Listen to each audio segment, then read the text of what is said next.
What's wrong? Oh, it's this fucking YouTube comment. Another bad Little Mermaid comment? No. This one's different. This is from a guy named Josh? Josh? Yeah, he said, what the hell? You guys didn't invite me to Transformers Rise of Beasts episode? Invite him? Yeah. That's not how podcasts work. No. You just watch it. Yeah, exactly. What should I comment? Just delete it. Oh, alright.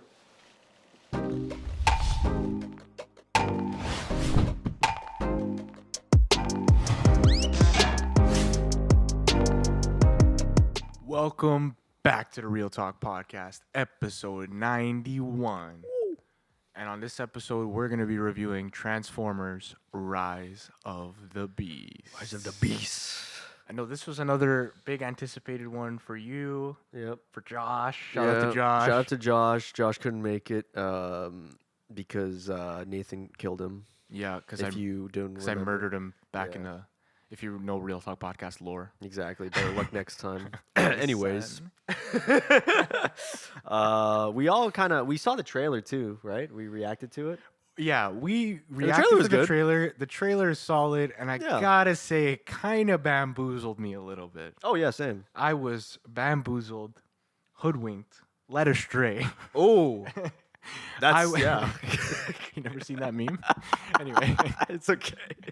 Anyway, the trailer made it look like this was really Rise of the Beast. Like, the Beasts were out here fucking shit up. Robot Gorilla. And it kind of wasn't. It kind of wasn't Rise of the Beast. It was kind of like, yeah, it's Transformers and the Beasts are here. The Beasts are here an hour and 30 minutes into the film. Yeah. Yeah, that's kind of what I got out of it too. But yeah, Transformers has gone through a lot of shit. I am currently wearing a Transformers The Last Night t-shirt, which I got for free when I watched Transformers The Last Night in theaters. That's amazing. Thank God I got a free shirt because the film is the worst Transformers film I've ever fucking seen. You got something out of it. It was so bad, even for Michael Bay standards, guys. I'm not kidding. But Transformers, this ain't Shakespeare. It's very, very obvious with its names, with its concept. It's like Optimus Prime. Yeah. He's the hero. It's like you might as well just call him Hero Dude by that point, you know? It's like I know. It's kind of what I expect. I expect a super basic. I expect the plot of a fucking Saturday cartoon, Saturday morning cartoon. You know what I mean? Which at times it feels like it. Beast War, or I'm just gonna say Beast Wars. It's Rise of the Beast. Oh my God. Yeah. It feels like Transformers G1 and Beast Wars crossover, but it's mid. It's just very mid. Yeah, I don't have super strong feelings about this movie. I think it's very mid. Visually, it looks cool. Yeah.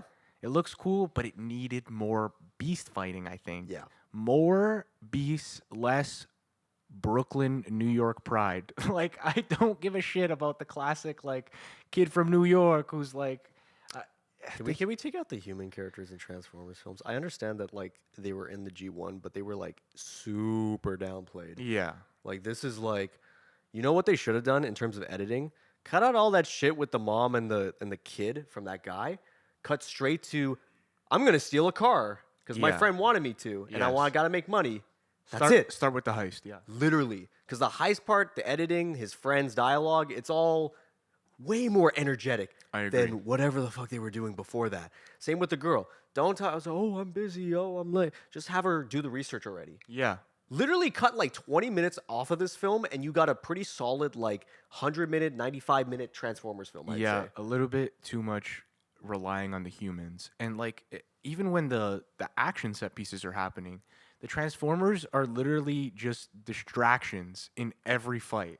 Yeah. The plan is always like, okay, the Transformers are gonna fight them and distract them while you go into the back or you sneak into this museum and this is the issue with the concept, because at least Michael Bay, I know this is gonna sound weird, but Michael Bay's usage of like the military and stuff like that kind of gave him the excuse to be like explosions and all right, the military's working with the Transformers, with the Autobots. Yeah. So it's okay. We don't need distractions. We're all in this together. It's an all-out fucking war, doomsday clock or whatever. Yeah. But again, they've done that like 5 times already. So like, what do you do different? Yeah. This is What do you do? It just felt like such a story. It felt like a movie I've seen already. Mm-hmm. Mm-hmm. Um, Yeah. it just kind and let's get into the villains of this movie. Okay. So we got Unicron for a very brief, what maybe Which I expected. what's his screen time like? Maybe 5 minutes. 5 minutes total. 5 minutes. Yeah. And it's a great 5 minutes. Unicron's Unicron awesome. is cool. Yeah. The problem is his little henchman. Yeah. What's his Scourge. Scourge. You're gonna say Scrooge McDuck. He's disappointing. It's like, you got like a Palpatine in Unicron, Yeah. but you don't have a Darth Vader in Scourge. No. Do you know what I mean? It's like he's not exciting. Yeah. And they kind of just, even when they explain who he is, they kind of just like, yeah, he's just like a henchman. Literally. He's So just it's like you don't care about him. Like Darth Vader has this deep story about like being manipulated and shit like that. So he has like a little bit of a Yeah. background, and you can kind of, understand his perspective and stuff like that. This guy is just like, You don't even have to copy Typical villain. You don't even have to copy the Star Wars format. I remember the original Transformers movie from the 80s. Unicron was in that too. Megatron is all beaten up and bruised and shit, and Unicron's like, "I want you to kill," because I think at the time Optimus dies in the film. So he's like, "Yeah, but he has a replacement now." And he's like, "I want you to kill him." And he's like, "How can I do that?" It's like, "I will change your body." And he changes it, and he turns into Galvatron. So he's like even a fucking intense Megatron, and Unicron's like, "All right, now you kill him. I updated all your guys' yeah, weapons." even a scene like that where if we saw Unicron giving them the tools to Yes. beat them, then you would care a little bit more. Mhm. It's just kind of like, yeah, he's just my henchman. Also, I really wanted to see, because in the animated film, they had Unicron transform. Damn. They had him transform, and he looks like the fucking devil. Damn. I wanted to see that so badly in this film, but instead, he's just an eating planet. Yeah, and he looks cool as hell. He does. All the CGI looks really good in this movie. I feel like the pacing is the issue, though, because the CGI and the pacing don't match as well. When you watch the Michael Bay films, I'm not saying they're good, because they're not, but Because they're not. what they have is great live action and CGI merging, especially in like I always think of Dark of the Moon. Like the amount of fucking cars they're flipping. That's all real. So much. But they reference it with the robots throwing it and shit. And even the first Transformers does that too. And I'm just like, holy shit, that's intense. yeah. This doesn't have that because everything is just like fast. It's all over the place. Some of the action works, but a lot. Some of the action works. The fights are pretty cool, especially when the beasts are in the mix. Kind of in that climax fight in Peru. Yeah. I think that fight works really well. So cool to see the beasts, but It's a fresh environment. It's gone too soon. It's too quick. It is a fresh environment, though. I'm glad that they like fought in like somewhere like Peru, because I feel like was all the cool. Transformers films are like big city, Chicago. Yeah, always big city shit. I think Age of Extinction was Japan, because we need money. Right. And then like the last night was just CGI set piece. I don't know where the fuck they shot there actually, but because that film is really bad. I kind of forgot most of it, but yeah. I'd say the best Transformers film live action is Bumblebee. Have you seen that one? I didn't see Bumblebee, I'd say that's but that's like the general consensus. People really like Bumblebee, right? it's very much like simple. Just have Bumblebee, and it's like E.T. Yeah. but with Bumblebee. I love that. The intro of the film is just at Cybertron, Optimus, Bumblebee, all the Autobots, Decepticons fighting, and it's literally just the animated film but live action. I thought Bumblebee was gonna take like a little bit of a bigger role in this film to kind of capitalize off the last Yes! movie, and He doesn't. Bumblebee's kind of sidelined in this film. He's like, he shut down. Well, Yeah, and guess then, we should move on. and then they just cut to him like laying down every once in a while, and I'm like, okay. Throwaway dialogue from Rodimus Prime. Was it Rodimus Prime? Or I I don't don't know know. what you mean. So the gorilla robot is like, by the way, these rocks, when they turn blue, they give energy. And then Optimus is like, could it save Bumblebee? Is like, well, if it's really strong. It's like, oh shit, I wonder if it's gonna be really strong in this film. Wow, fucking it is. I wonder if it's gonna be really strong. What a really fucking funny. surprise. Yeah, what a shocker that saved them Because in I'm the like, end. there's no way they're gonna kill Bumblebee. Nobody really. Bumblebee and the one thing that is for certain in these Transformers films is if you see Optimus or Bumblebee die, they don't actually die. They sleep. Ain't nobody dying. Yeah. Well, especially those characters, because even Yeah. in the G1, like Optimus has been like torn apart, broken into pieces and shit, and then like in the next episode, it's like I'm back. Can How we the fuck are you back? Can we talk about Optimus in this movie? Yeah. Optimus Prime is fucking lame in this movie. He's Whole movie super downplayed. He's just bitching and moaning.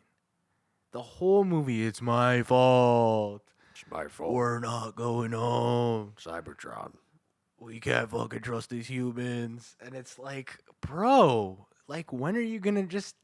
I wanted more badass Optimus Prime in this movie. For someone named Optimus Prime, he sure is pessimistic. Bro, yeah. Like, what the He's fuck? pessimistic as fuck. He's like, And I it don't just- care about you. And it just made me want to see Optimus Primal more. He was way more heroic. Yeah, because it's a real shame that we don't get him more. He should have been the heroic guy to like help Optimus out of it, but we Yeah. don't really get it enough. I guess the arc they were trying to go for, because I thought this was a reboot series. Apparently, it's a prequel to the Bay films. Whoa, I didn't know that. I didn't know either, and it doesn't make any fucking sense anyways, because in the Last Night movie, from what I remembered, Bumblebee came to Earth like during World War II. There was robots during the medieval age, hence why it's called The Last Night. Right.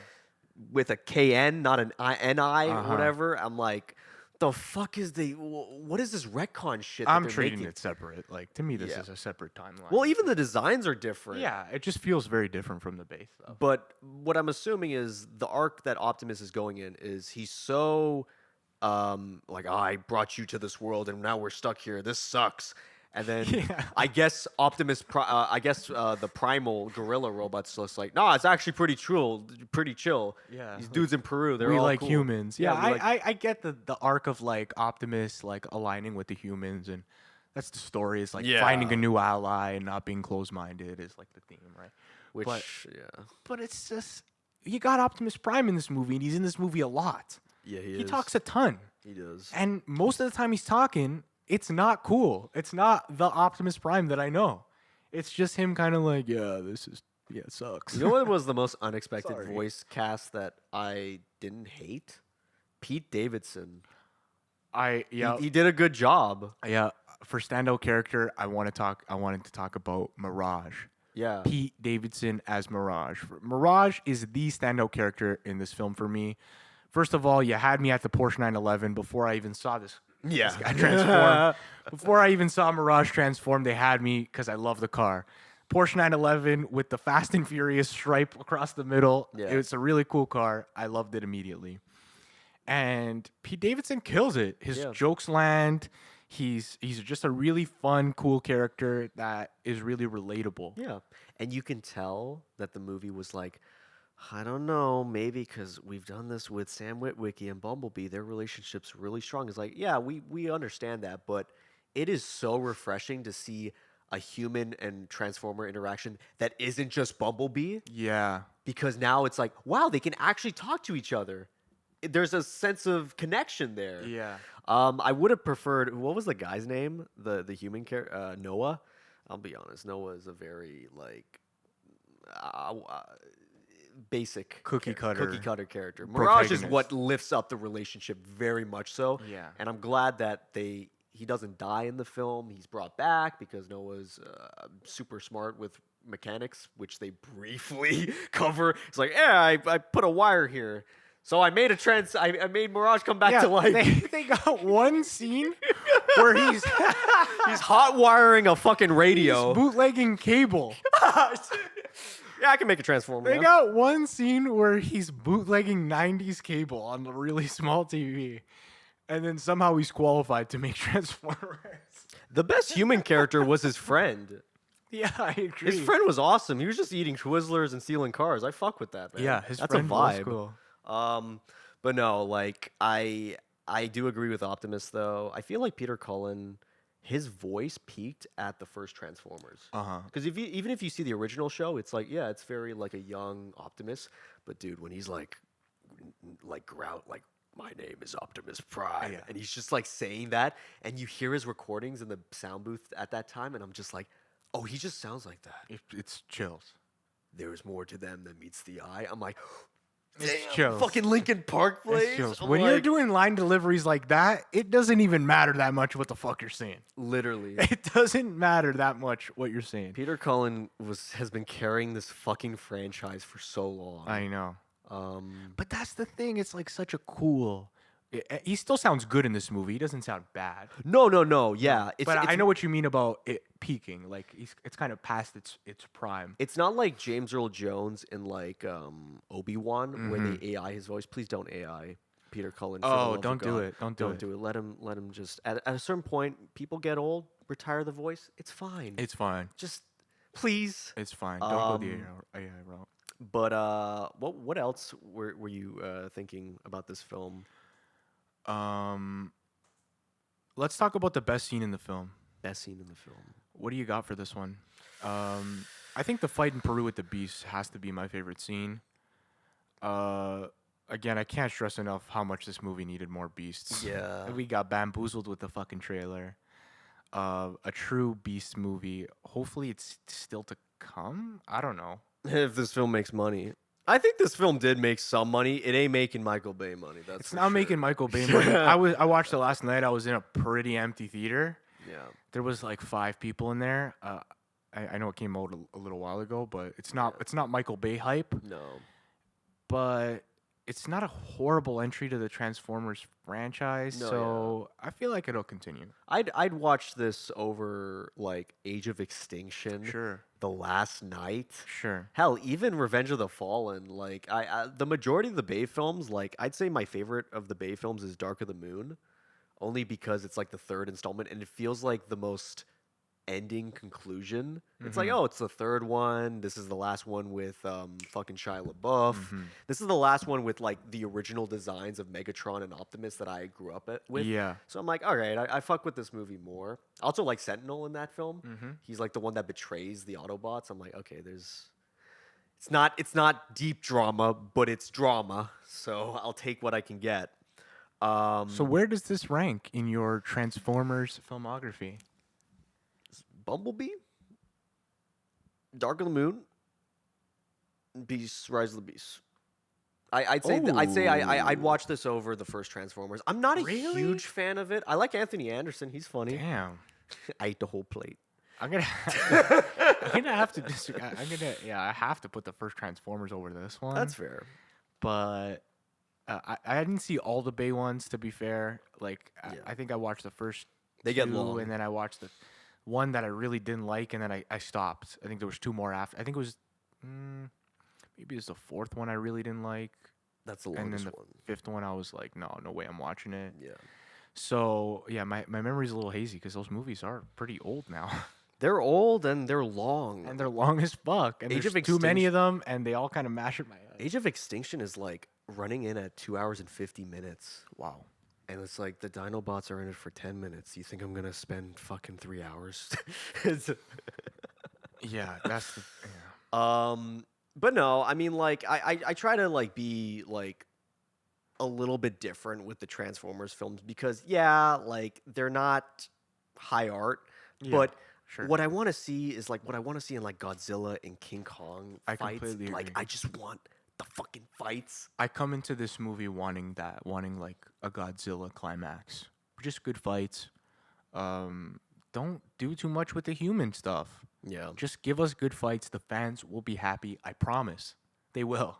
You know what I mean? Yeah. That's what the Oh. Transformers fans want. You know what my favorite scene in this film was? Because Optimus is so cool doing it. He rips Scourge's head off. Oh yeah, he gives him that like Mortal Kombat finisher where he just rips his head off and like I guess like a mechanical Yeah. spine comes with it. You know what's even crazy about that? That's not even the first time he's done that in the live action films. He rips Megatron's fucking head off his body and it bleeds red blood in Dark of the Moon. In the second one, I think he's fighting with the robot known as the Fallen. He takes his face off, rips his heart out, and crushes it in front of him. That shit is Dude, cool. Optimus, dude, the motherfucker's brutal, man. He will shoot you down. That shit is cool. and That's, rip your limbs that's off. definitely the highlight of Optimus' performance in this movie Yeah. because As lame as he does talk in the movie, he keeps his word. He's like, I'll take off his head. Yeah. The motherfucker does. sick. That was a really cool scene I'll give him when he's that. got him against the wall and it's like Yeah, man. That's a- that's With a the re- lava. Yeah, He's and- fucking dragging his face on the and lava. visually it looks so cool. It looks really cool. I love when Optimus is fucking action aggressive, insane. So if they are making a sequel now, where does Transformers go from here? What do you want to see more of? And what do you want to see less Did you of? see the post credit scene like I did Yeah. with the GI Joe shit? Yeah. Can we talk about GI Joe Oh, G.I. and Joe. how this IP has been trying to come back every 3 years? Mm-hmm. It's like Dark Universe at this point, where it's like, remember the Mummy? Well, let's bring back the monsters, and Right. people are like, nope. It's like, remember GI Joe? Channing Tatum? I don't remember that. Okay, what if we bring in The Rock? Nope. What if Nope. Snake Eyes? Nope. I What if- watched the Channing Tatum one. I was like, don't give a fuck about this. Sorry. It was like a Michael Bay copycat. Mm-hmm. Doesn't it feel like? It's like, wow. The movie did nothing for me. And then I saw Retaliation, GI Joe Retaliation. I didn't see That had Bruce Willis in it. Did you know that? Really? Yeah, he's like, I'm in this movie now. Is he like a main character or kind of like a side? He's in it. He's in it like at the very end. He's like, I got a gun. I guess I'll shoot someone. I'm Wow. like, what the fuck, John McClane? What are you doing here? And then Snake Eyes is like I thought it was their last attempt. Where it's like, okay, people like Snake Eyes. Maybe we can make a movie out of that. And then it just bombed. And now it's like they're trying to merge the Transformers G.I. Joe thing to see if people give a fuck about them fighting together. You know, what'd be a way better crossover. Fast and Furious and Transformers. I kind of Dominic agree. Toretto talks to Optimus Prime. I'm putting together a team. Dominic Toretto, Optimus Prime. And Yo. they shake hands. And he drives the Optimus Prime truck, and he's like, "You took my family. Now the Autobots are on my side." It'll make fucking money. It's a spectacle. Jason Momoa and the Decepticons. Damn. Imagine Megatron and him. That's the part snarking two at of each Fast other. X. That's the Holy- only way I watch part two of Fast X. Same. Make this happen. Hasbro, Universal. We know you guys got money. Yeah. We know you guys got contracts. Make it okay? happen. We don't really want the G.I. Joe collab, man. No. We want less humans. We keep talking about less humans, more robots fighting. We don't really want the G.I. Joe involved. And the Fast and Furious films are basically cartoons at this point, so Yeah. it wouldn't be that much of a difference. yeah. Yeah, it wouldn't be that far fetched. Dude, I'd be so into that fucking movie. So you don't really want to see them push the G.I. Joe in the sequel, even though that's just the direction boring. they're going. That's just yeah. fucking boring. I know why, because Hasbro owns Right. G.I. Joe, but it's Yeah. like it's like if Hasbro tried to make like board game movies, man. It's like I don't give a fuck. Yeah, I don't really want to see that. They did Battleship. Oh my god, they did Battleship. I totally forgot. Was that Mattel or whatever? They made a Battleship film, remember? Battleship? At the game? Yeah, the game. They made a movie out of it. Starring Liam Neeson. This was like What the long fuck? ago. You don't remember this? Holy shit, Hold this on. is amazing. Hold on. Nathan's got to search up if Battleship was real. It is real. Battleship, movie. Liam Neeson, Yeah, the movie. Yeah, 2012. 2012. Yeah. Oh my god, You sunk my battleship. Imagine. this is a real movie. It is. It costs $150 million. Oh, Oh, I love God. this. Is it horrible? It's fucking terrible, but it's like nobody 5.8 remembers out that of movie. 10, 33% Rotten Tomatoes. Yeah, I didn't know this movie exists. Wow, a Battleship movie. They tried to do a sequel. Rihanna's in it. She plays an Yeah, officer. Rihanna's in it. She plays one of the officers. I think she says some badass line. And Liam Wow. Neeson's like, "We are in the battleship. There's aliens about to kill us." Wow. And then the main character's like, "Whew, I guess they're gonna sink our battleship." That's fucking stupid, man. That's a really bad concept for a movie. Yeah, but it's a property. They're gonna make a movie out of anything nowadays, like Tetris. Battleship movie. You just blew my mind with that one. What the fuck? I thought people knew about that film still. I Holy thought- shit! The whole time I just thought you were talking about the board game for some reason. And I It's was like, based on the board game. That's what I mean. no, They- I know, but I wasn't even clicking that there was a movie Oh, that yeah, you were yeah, talking yeah. about. I was like, what the fuck? Yeah. Quick review of that. It's just a Transformers clone. That's all it is. It's just imagine Transformers but aliens, and it's set in sea. Wow. That's all it is. Wow. Fucking. Um, All right, what would you give this movie? What would I give this movie? um, I saw your letterbox review. I saw yours too. I was a little bit more generous than you. Because Yeah. to be fair, I'm not. I should have prefaced this in the beginning. I'm not a huge Transformers fan. I don't know all the lore, so I come in as kind of like a casual viewer, just here to watch a movie about Transformers. I know about Optimus and shit like that, but that's it. Yeah. Like I didn't even really know about Unicron too much. I know about Rise of Beasts and like that early animation. I know about the show, but I've Yeah. never seen it. Right. So I just wanted some badass fights and some cool CGI, and I kind of got it. I wish I got more, less humans for sure, and there's definitely a flawed movie, Mm-hmm. but it's not horrible. It's just extremely mid. Yeah. And I'm gonna give it a I'm gonna give it a 6 out of 10. 6 out of 10. Okay, that's generous. I guess for like Transformers fans that are like really into this shit, this is probably the closest you'll get to like a niche blockbuster interpretation of it. Cool. Yeah. Because they do mention characters that like I didn't think would ever come into film because it's like we've only been seeing Megatron. Yeah. So seeing Scourge is actually like a character like a lot of Transformers fans know, and Unicron is rarely in these films, so it's kind of refreshing. It's like Teenage Mutant Ninja Turtles, like oh my gosh, it's always fucking Shredder, you know, Yeah, yeah. or Batman with Joker. So if you're really into Transformers, there's a lot of niche things that you can enjoy in this film, but if you're just the regular moviegoer, I don't think you're gonna get a whole lot out of this film. Yeah, I need the real Transformers to tell me, did they do wrong by Scourge? Because he was fucking boring in this. Is he just boring villain, or did they just not give the backstory that they should have for him? Yeah. Because I don't really know. I just didn't really care about him the whole movie, and he just felt like a guy taking orders. Yeah. Film was mid. I give it 4 out of 10. That's that's most of the Transformers ratings for me, man, is 4 out of 10. Yeah, I think my 6 out of 10 is a little bit generous. It's fresh on my mind, but Yeah. I walked out of the theater not hating it, so Yeah, that's fair. I'm gonna give it a 6 out of 10, and we'll leave it there. Yeah. If you're gonna check this one out, check this one out in theaters. Watching this at home, I think, would be tough. You need the Transformers audio around you, the fights. Like you need to see it in theaters. Yeah. I feel like if I had watched this at home for the first time, my rating would be lower. Same. Just that theater experience of watching a Transformers movie always adds a couple of points for me. But yeah, it's mid. Sorry, Very guys. mid. Sorry, Transformers fans. Sorry, Josh. It's mid. Better luck next time. Watch My Bumblebee. son. Bumblebee's good. Yeah. Thanks for watching this episode of the Real Talk Podcast. Don't forget to leave a like, comment, and subscribe to you boys. We'll catch you in the next one. Autobots roll out. Roll out.